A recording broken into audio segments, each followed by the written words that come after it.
All right. Shalom, shalom.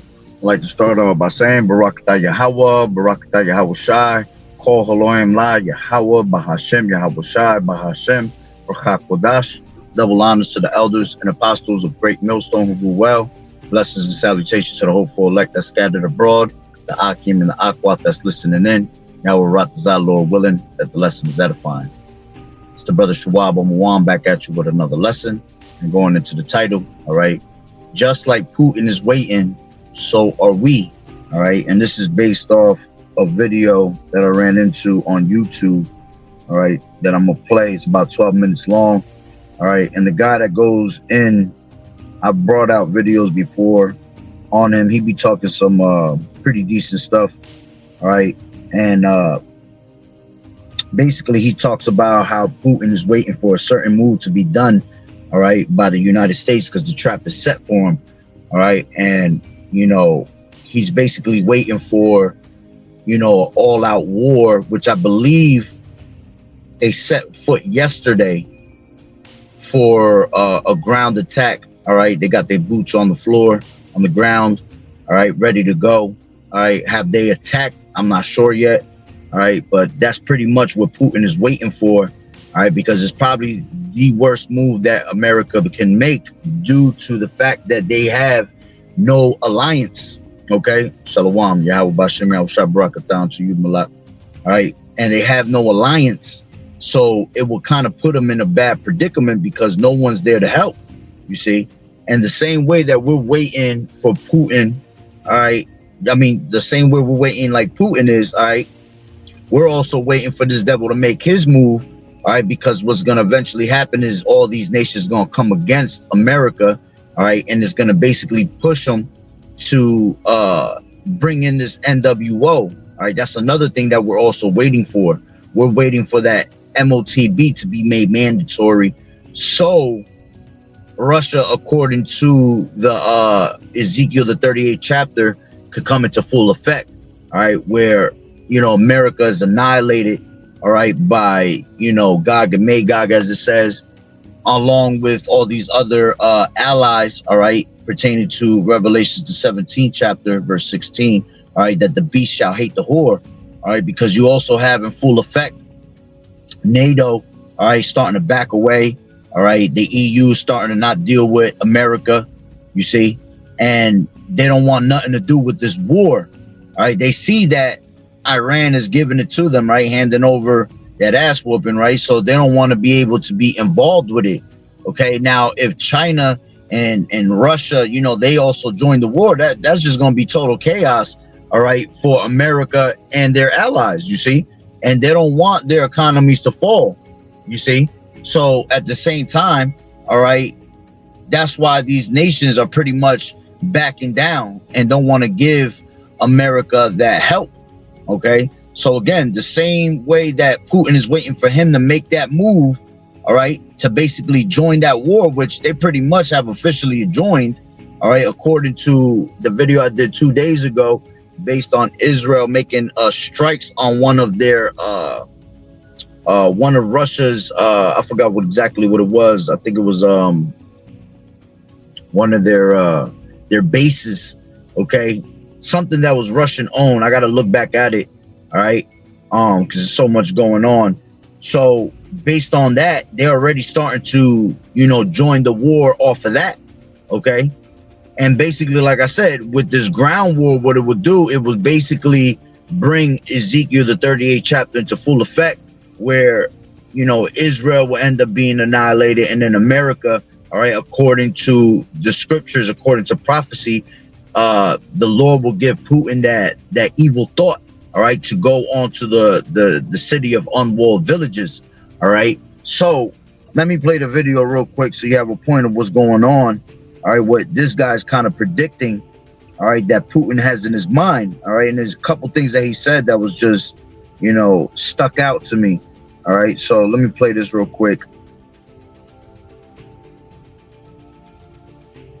Let me put these windows up Let me tell you something that almost nobody is talking about right now. Everyone has their eyes on Israel. Everyone is watching Iran. The news cycle is completely consumed by what's happening in the Middle East. But while all of that is playing out on your screen, there is one man sitting quietly in Moscow who is not worried at all. In fact, he might be the most comfortable person on the planet right now. And that man is Vladimir Putin. Because from where he's sitting, this entire situation is not a crisis. It's an opportunity. And the opportunity he's waiting for is very specific.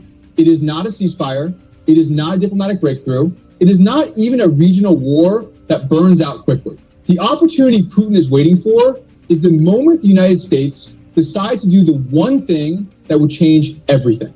And that is to invade Iran. Not airstrikes, not a limited strike package, a full-scale ground invasion with boots on the ground, supply lines, occupation planning, the whole thing. Because the moment that happens, the entire global chessboard shifts. And Putin knows exactly where every piece lands when it does. Now, on the surface, this conflict looks messy and unpredictable. Iran is absorbing damage, but not breaking.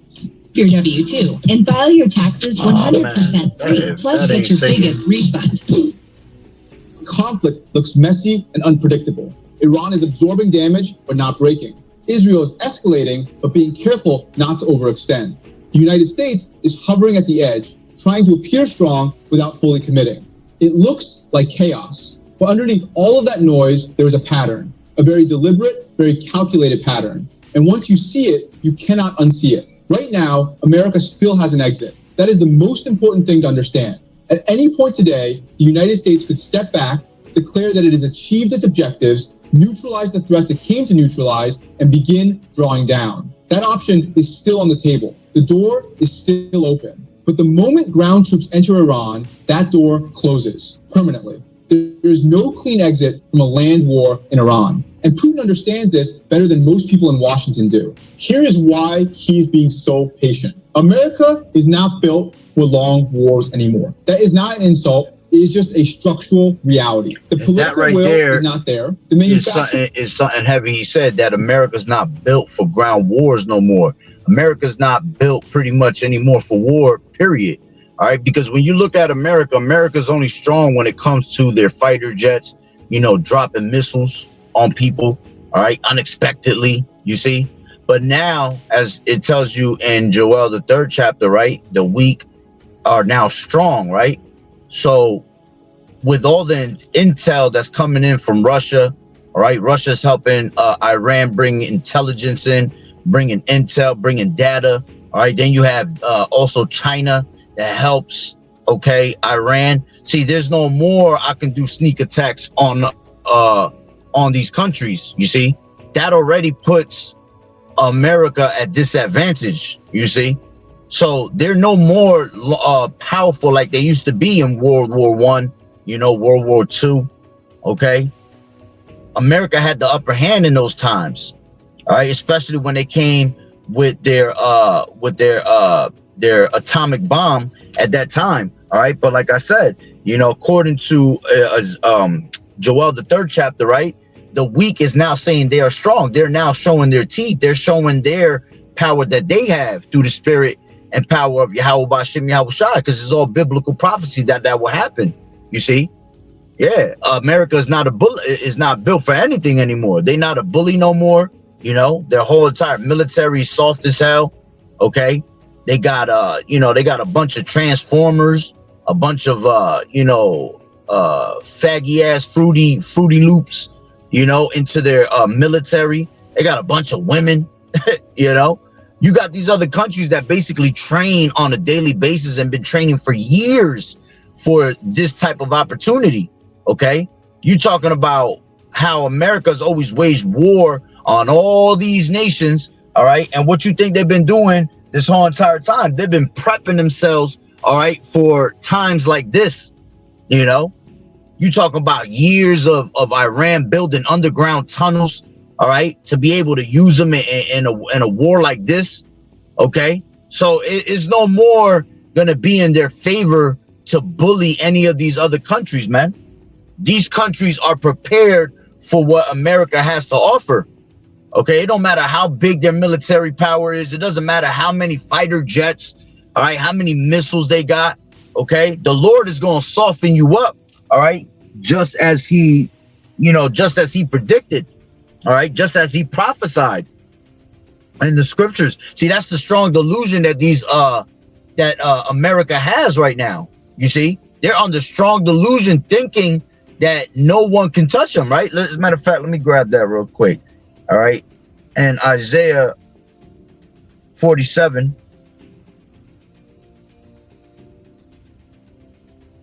This is Isaiah 47, and I'll take it from straight to the point.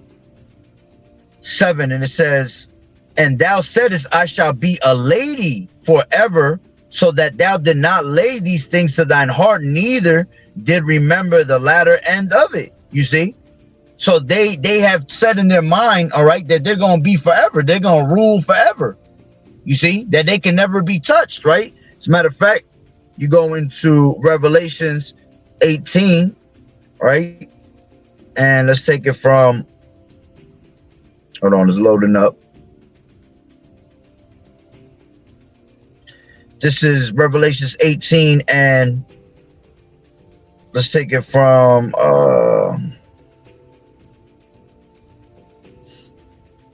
let's take it from 7. It says, how much she has glorified herself. You see, she glorifies herself. America, once again, exalts itself. Oh, I'm the best nation. I can't be stopped. I can't be touched, right? It says, and lived deliciously. So much torment and sorrow give her, for she saith in her heart, I sit a queen and am no widow, and shall see no sorrow. You see? So she has that mentality that she will never be touched. Okay, that's why when you go back, all right, let me just finish this off. It says, therefore shall her plagues come in one day, death and mourning and famine, and she shall be utterly burned with fire, for strong is the Lord Yahweh who judgeth her, right? So that's why when you go back to Isaiah, the 47th chapter, and it says in the beginning, come down and sit in the dust, O virgin daughter of Babylon. Why is she being referred to a virgin? Because she is one that has not been touched. Okay, she hasn't gone through what she's about to experience, all right, based on war, because she was that bully. She was that powerhouse for such a long time, you see. But at one point, kingdoms have to fall, empires have to fall. After a while, other nations pick up on your patterns and pick up on how you pick up on your strengths, and they find a way to weaken you. You see, that's why eventually they will be weakened, just like the nations were. See, the nations that are weak are now become strong, and the nation that is strong is now becoming weak, right? Pertaining to Isaiah, the 14th chapter. Let me grab it from, let's grab it from,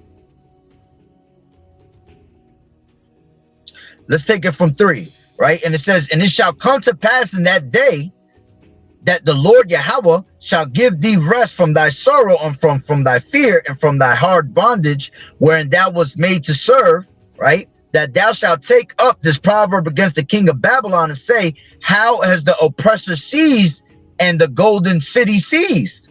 The Lord Yahweh has broken the staff of the wicked and the scepter of the rulers, right?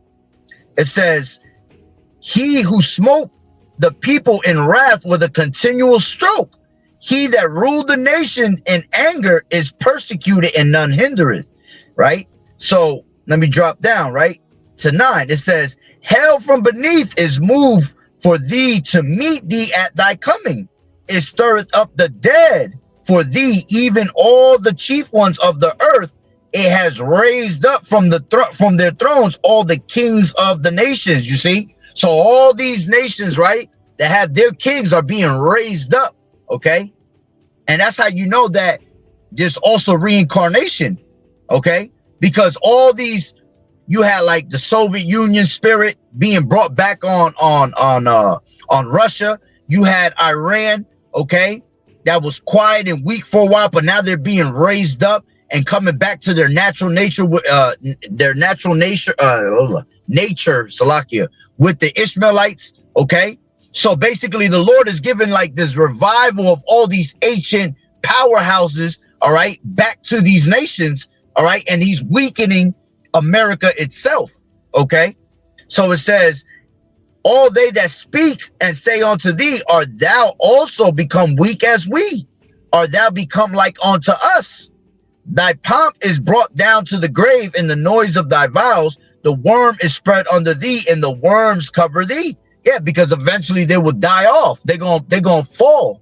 You see? So they just as good as dead, right? It says, how art thou fallen? Okay, and this is what the future is for America, Babylon the Great. They're gonna fall. Okay, just like it tells you in the beginning of Revelations, right? Let me just grab that real quick. Revelations in 18, right?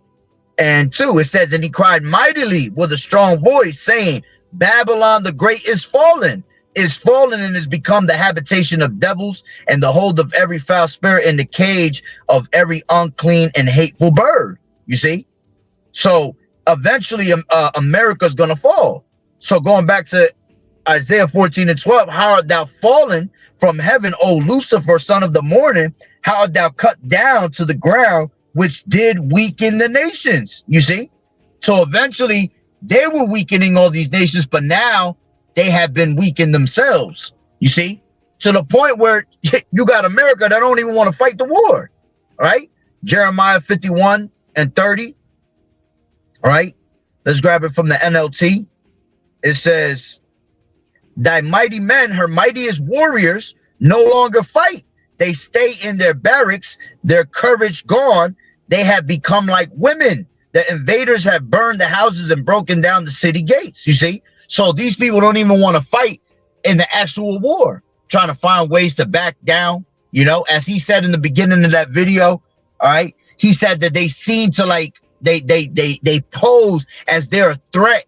And they pose like they're showing great power, but they're really not. They're on halt. They're not doing anything special. They're not knocking Iran off the map. They want to, all right? But see, they're thinking twice about it because of who's backing them up. Because Russia's being a guard onto them, according to Ezekiel the 38th chapter, right?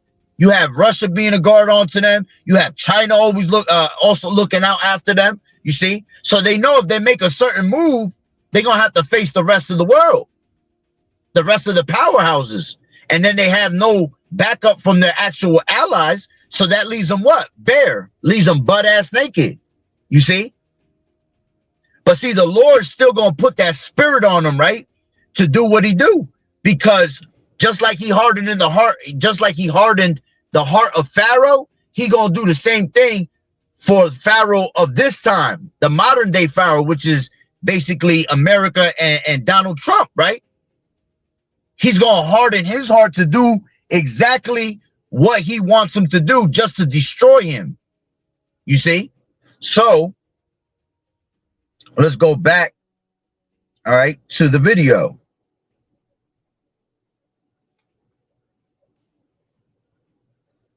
Action capacity that would be needed to sustain a prolonged conflict has been hollowed out over decades of outsourcing, and the public support simply does not exist. Even before any major escalation, a significant portion of the American public is already against deeper involvement. And history is very clear on what happens when a country enters a war without the backing of its own people. It does not end well. It never ends well. Now look at the other side of that equation. For Iran, this is not a geopolitical calculation. This is existential. When a country believes it is fighting for its very survival, something shifts. Political divisions that normally paralyze governance suddenly disappear. Society becomes more unified. People are willing to endure levels of hardship that would be completely unacceptable in peacetime. That is just human nature. And it creates an asymmetry that is genuinely dangerous for whoever is on the other side of it. You have a superpower with limited patience, fighting against a nation that is prepared to absorb pain indefinitely. That combination has broken empires before. And Putin, yeah, see that's the kicker right there. That they're ready to endure pain for the survival of their country, Iran ready to die for fighting for their country, man. You think America's ready to die for their country? Hell no. It shows by what you see on these TikTok videos, these leaked out videos from your military soldiers. You know, they out there doing videos in the bathroom, in the cut. You know, telling you that Iran is whooping our ass, telling you that they don't want to fight and that they got to find a way to stop the fight or find a way for them to get sent home. You see, none of these people are built, all right, for war like in the old times, man, like the old days. You see, and that right there within itself shows you that America's military is weak, because you got 5-year-olds, 6-year-olds, man, and these other countries that are being taught how to use weapons, all right, how to break bricks upon their damn head. You see, and America's worrying about looking pretty, you know, doing a twerk fest. Okay, putting a song together to act like if there's some strong ass like they're a strong ass military, talking about they're ready for war. You see, and it shows, all right, by their actions that they're not ready for war. You know how many people are coming back in caskets as we speak right now, and they're not even giving you the true amount, the true number of how many people are being, you know, brought back in caskets, man. But a lot of people are dying out there, man, just as the scriptures predicted. Okay, and the wars, all right, these people will lose their husbands, man. These people their husbands gonna perish of famine. They're gonna perish in the war. Okay, you're gonna have a lot of widows out here, and a lot of you women gonna go out there too, because you wanted to be in that spirit of feminism, and you wanted to have a masculine, you know, energy. All right, so best believe that Esau gonna throw y'all out there in the war too. You see, but the ones that are gonna mostly go out there is gonna be the men, and it's not looking good for them, right? To fix this imbalance, he is trying to make it worse. Think about what he gains if the United States stays limited and contained. Nothing. The situation stays manageable. Ukraine remains the primary focus of Western attention. Europe stays engaged and supportive. Russia faces the full weight of opposition. But the moment the United States commits to a full invasion of Iran, everything changes. Attention gets split. Resources get stretched across multiple theaters. And suddenly, the most powerful military alliance in modern history is trying to fight everywhere at once. This is Jen Spark. It's like having a force back Come on, man. Watch this. Nobody care about no Jen Spark. Professional. Modern history is trying to fight everywhere at once. This is how empires decline. Yeah, see, not through a single. And that's why, as it says in Ezekiel the 38th chapter, right, that at the same time, right, he shall give them an evil thought, and they shall go to the city to the city of unwalled villages, man, because America is waging war all over the world right now. They're literally scattered throughout the four corners of the earth, trying to wage war on different places, different countries right now. All right, yeah, the main war is in Iran. All right, but again, they have different types of little wars happening on the side, man. You see, and that's what makes America weak. They don't know how to stay in one place when all these other nations are guarding their countries, straight up guarding their countries to the T, and making sure that nothing happens to their country. Okay, and then you got Israel that's pretty much making America, right, as the scriptures say, the least of the flock shall draw them out, making America scatter themselves, all right, for them, basically, for their sakes, while they just sit there in their little huts, okay, and pretty much wait to see what America's gonna do. That's why pretty much you have Israel trying to lure them to use nuclear power. And right now you got Israel that's got nuclear power, but that shit is not going to work out in their favor. You see? Because according to prophecy, they're going to be annihilated, man. Right? Shalom Malak Yahweh Yahshua Barakatah. Catastrophic defeat that everyone can point to through overextension, through the slow, grinding accumulation of commitments that individually seem manageable, but collectively become impossible to sustain. Putin has studied this. He has watched Vietnam, Iraq, and Afghanistan play out. He has seen the pattern repeat itself. Initial confidence, early military success. Then the insurgency begins. The casualties mount. The media narrative shifts. Public opinion turns. And what started as a decisive campaign transforms into a quagmire that drains resources, morale, and political capital for years. So while America is fully consumed by Iran, what does Russia do? It moves. And specifically, it moves toward Odessa. Because Odessa is not just another city on a map. It is the strategic prize that would secure Russia's long-term position in Ukraine and give it control over a critical stretch of the Black Sea coast. Right now, Europe is able to sustain its support for Ukraine because the United States is engaged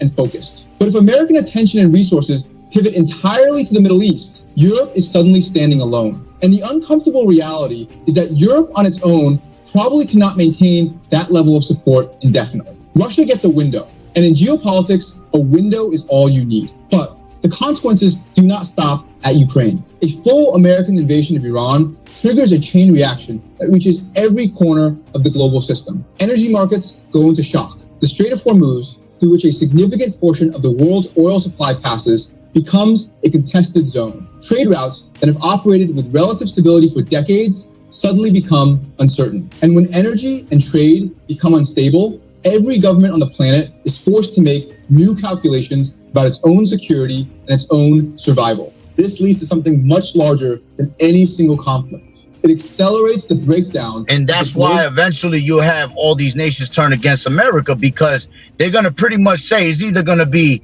we deal with America and risk ourselves for our economy to be destroyed because we're helping them out, you see? And then that means China, Russia, all right, these big powerhouses is going to have a say-so in it also, right? So they basically say, well, you know what? It's either we stay away from America and go against it and save our country, all right, or we join America and we suffer the consequences of whatever it is that comes with it, all right? And as we know, all right, we have, like I said, powerhouses like China, Russia, them two within themselves, man, all right, can annihilate most of these countries by themselves, man. All right. So it's going to come to the point where they just say, you know what, instead of dealing with America's BS, all right, we'll just join. All right. If you can't beat them, join them. That's the mentality they pretty much have. You see? So they'll end up joining. OK. They'll end up joining Russia, you see, and annihilating them together, annihilating America together. As the scripture has said, right, that the NATO and EU will turn against. Okay, the allies of America is going to basically go against them, all right, because the nations are mad. All right? Let me finish that up. Globalized order that the world has been operating under for the past several decades. That system, where trade is open, supply chains are global, and security is largely underwritten by American power, only functions when that power is stable, focused, and credible. The moment it becomes visibly overstretched, the foundation starts to crack. Countries that have relied on that stability begin to realize they cannot take it for granted anymore.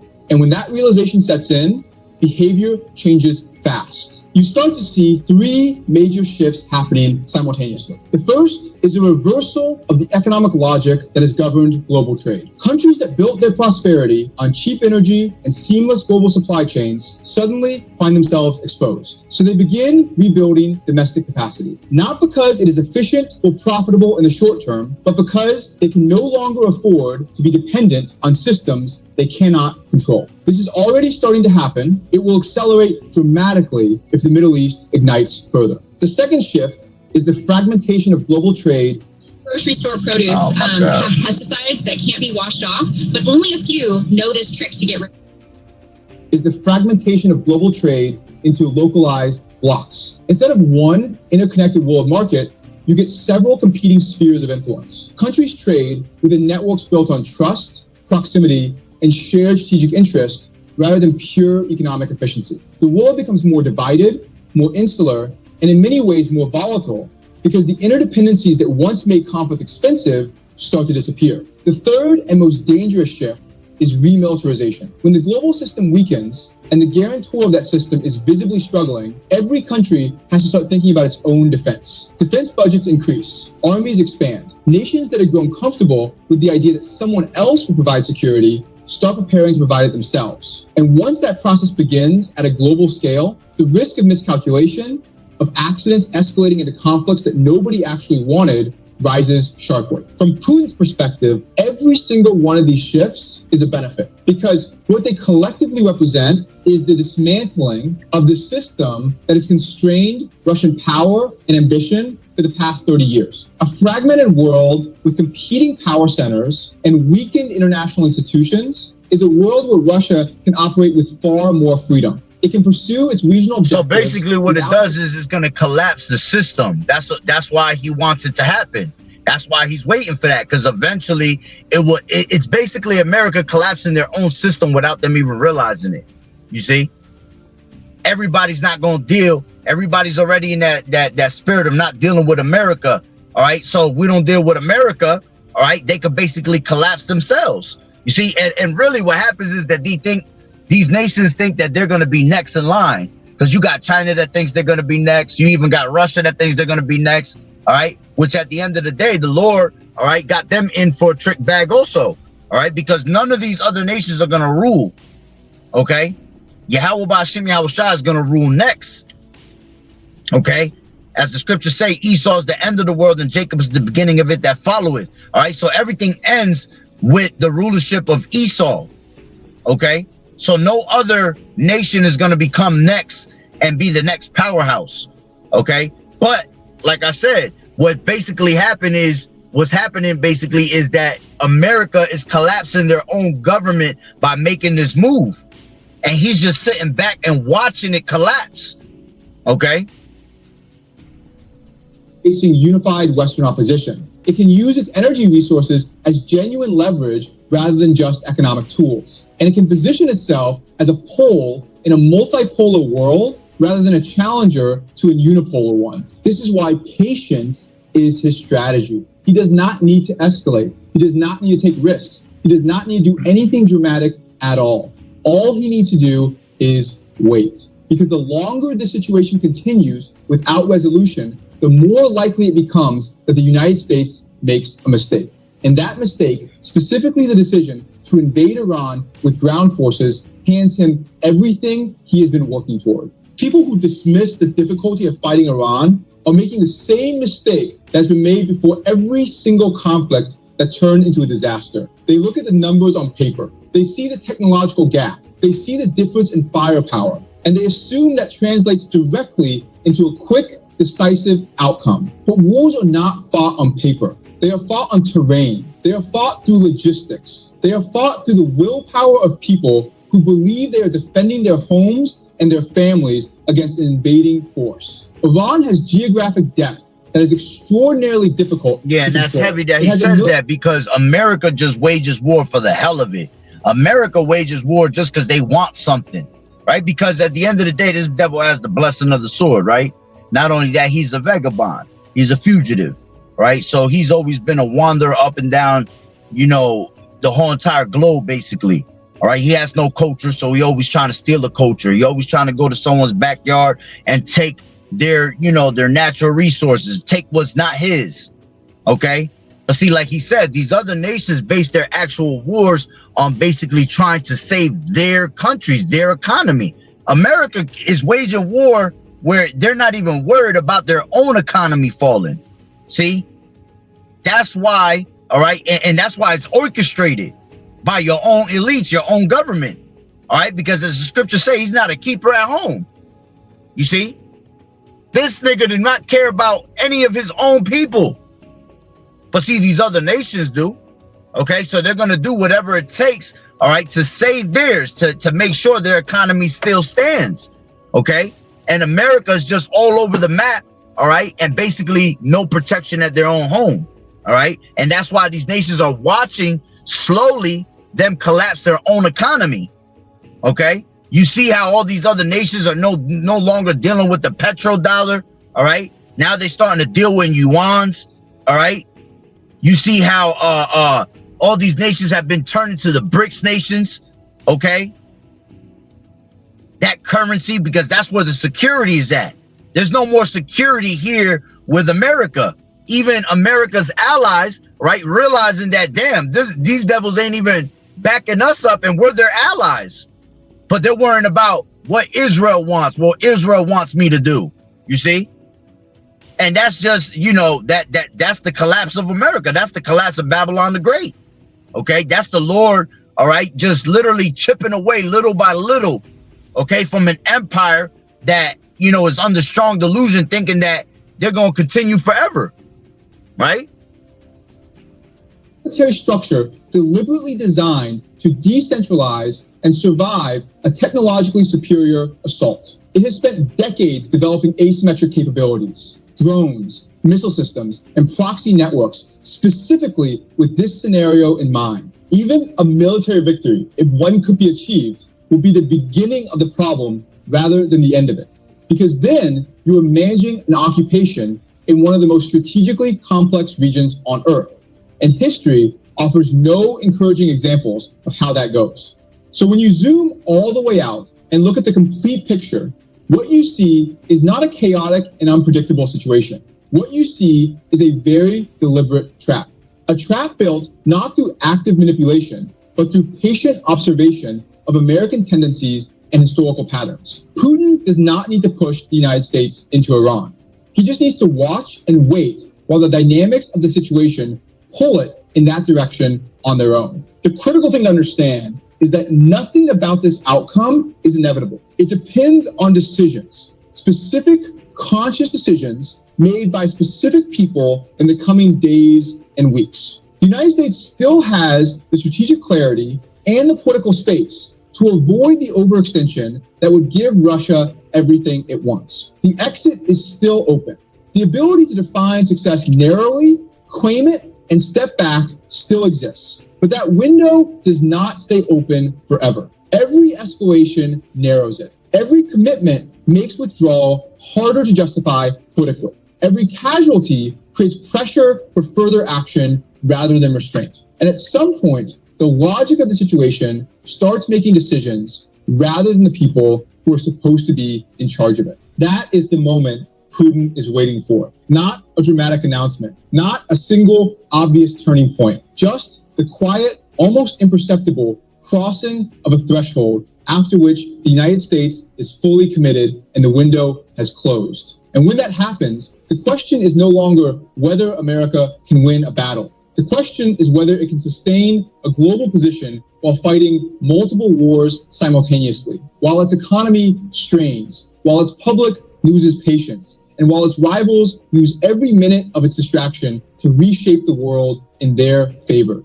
Empires do not fall overnight, they erode. And right now, the conditions for that erosion are assembling with remarkable speed. The real question is whether anyone in a position to stop it is paying attention to the right thing. Because right now, almost everyone is watching Iran and Israel. And almost nobody is watching the man in Moscow who is watching all of it and smiling.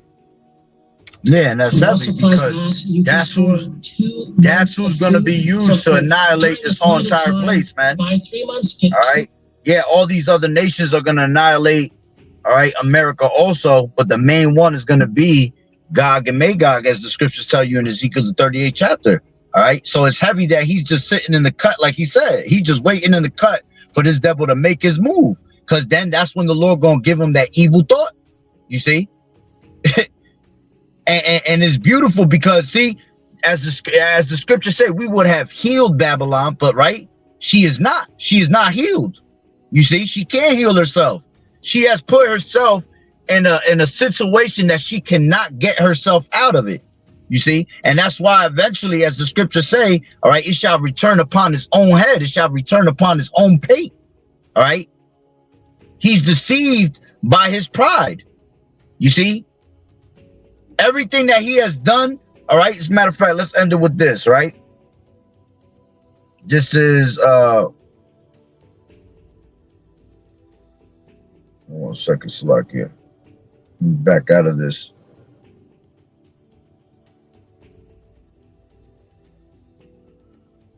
This is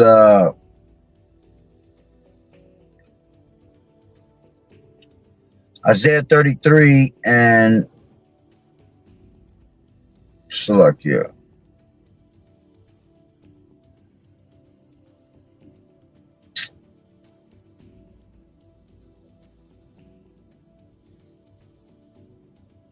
This is Isaiah 33 and 1, and it says, woe to thee that spoilest, and thou was not spoiled, and dealest treacherously, and they dealt not treacherously with thee.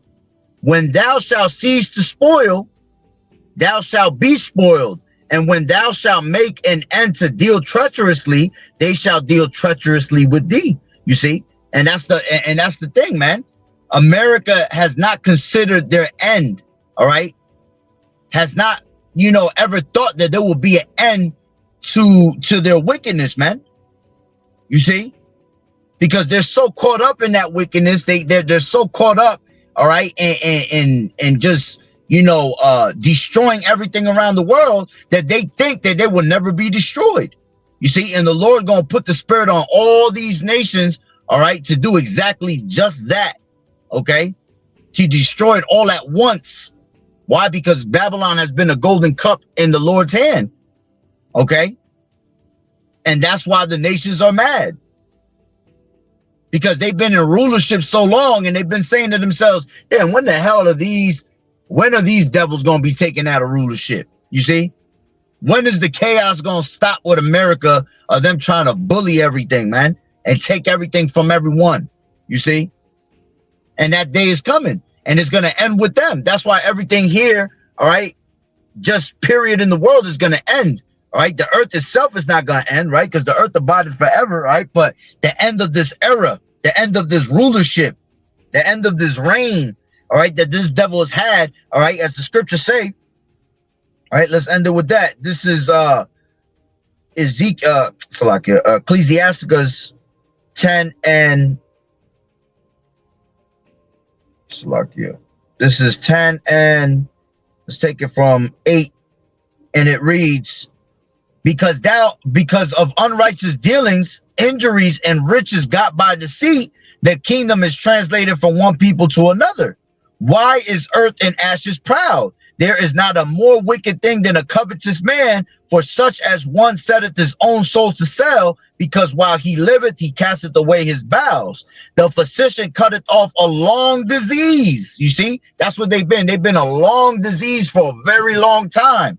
Okay. And all these nations have been tired of that shit. How much more, you know, YAHAWAH'S people, okay? But these nations are sick and tired and fed up with America's BS, okay? So the physician cutteth off a long disease, and he that today is a king, tomorrow shall die. You see? Why? Because of their pride. Many great miseries shall be done to them that in the latter times walked in great pride. And that's the great miseries that's coming to America. Being chipped away little by little. Okay? Being destroyed as a powerhouse, and being weakened down to the way the other nations were weakened at one point. You see? And then totally being obliterated, all right? Annihilated, all right, at the end game result. All right? So, you know, that's pretty much the point. Just wanted to bring out that video. It was a pretty interesting and good video. So, you know, Lord willing that you were edified, all right? Continue to throw them prayers up that, you know, America be destroyed. A Bible ball real soon, all right? And we see, all right, the signs being shown that this place is about to go down, okay? So I'll leave it at that. So Lord willing, you were edified. Barakatah Yahawah, Barakatah Yahawashi, Call Haloyim La, Yahawah, Bahashem, Yahawashi, Bahashem, Rachak Wadash. Double honors to the elders and apostles of Great Millstone who rule well. Blessings and salutations to the hopeful elect, the scattered abroad.